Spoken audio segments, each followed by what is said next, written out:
जय श्री श्याम मित्रों, मैं अपने इस प्रोग्राम ज्योति विचार में आपका स्वागत करता हूँ। आज जिस जातक की कुंडली बारे में चर्चा करेंगे वो कुंडली है, स्त्री जातक की कुंडली है। इनका डेट ऑफ बर्थ है 21 नवंबर 1982 शाम को 6:05 पटना में इनका जन्म हुआ है। कुंडली बन के तैयार है। इसमें आपको 20 लग्न और मकर राशि आ रही है। 20 में कुंडली है और 20 लग्न का मालिक जो शुक्र है अपने से सप्तम घर में बैठा हुआ है और सप्तम घर में बैठ के अस्त हो गया है, मतलब कि इसमें लाइट नहीं है, अस्त हो गया है चीज में। इनका उदय होना बहुत जरूरी है, तभी जातक की कुंडली जो है जागृत होगी। जिससे होता है लोग का समय कब आया, कब भाग खुलेगा, तो वो चीज जब तक इनका उपाय नहीं किया जाएगा तब तक इनका लगन जगेगा नहीं, इनका कोई काम भी बनेगा नहीं। अब हम जानते हैं 20 लगन के बारे में। 20 लगन में बैल का प्रतीक माना गया है। इनका स्वभाव मेहनती, शांति स्थिर, मगर थोड़ा सा छेड़ने पे तुरंत ये गुस्सा हो जाते हैं और कभी कभी टाइम पे आराम पसंद करते हैं। क्योंकि इसी जाति की कुंडली है, इनका जो लाइफ पार्टनर जो रहेगा वो चुस्त रहेगा और जिद्दी स्वभाव का होगा और होशियार भी होगा, मतलब यानी कि इनका हस्बैंड। क्योंकि जातक स्त्री जाति कुंडली है, इसलिए इनके हस्बैंड बारे में ये विशेषता आएगी। और कभी कभी कानून बहुत पक्के हो जाएंगे और ओवर कॉन्फिडेंस आएगा, हर काम में तर्क करना और कोई काम आसानी से मानेगी नहीं।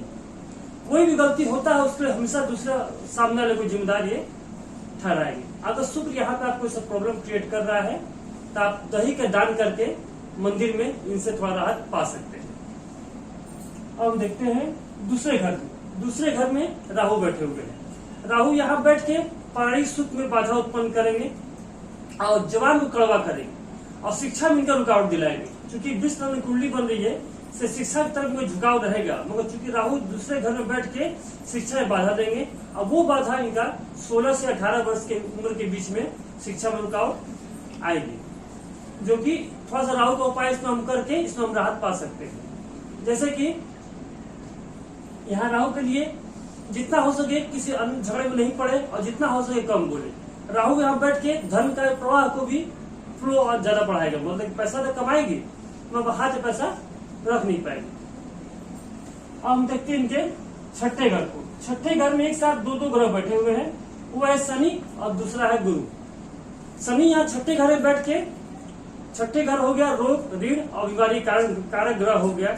और शनि भगवान भी इन्हीं सब चीज के जब मैंने क्या बोलते उसको योग कारक माना गया है।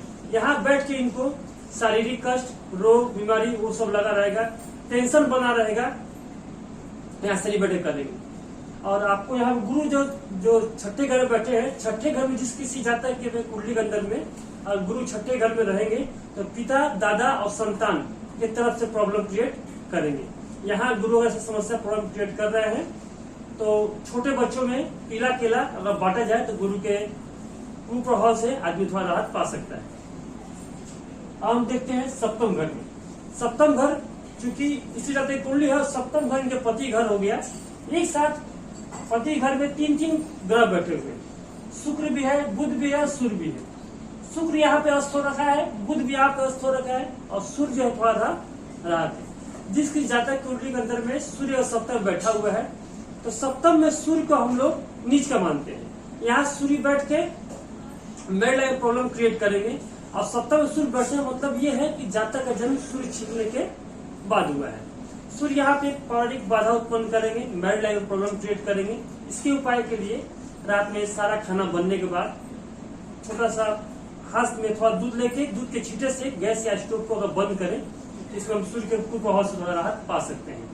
अब हम बात करेंगे बुध के बारे में। बुध यहाँ अष्टम बैठ के इनके विद्या और व्यापार दोनों में सुविधा प्रदान करेगी और बुध यहाँ पे बहुत हद तक सप्तम बैठ के सपोर्ट करेंगे, मैरिड लाइफ में थोड़ा सामंजस्य स्थापित करने के अंदर। अब हम देखते हैं सप्तम घर में शुक्र बैठा हुआ है। शुक्र यहाँ सप्तम घर में अच्छा है क्योंकि शुक्र यहाँ पे इनका लाइफ पार्टनर जरा अच्छा पढ़ा लिखा, सुंदर, वो सब जो बनाता है।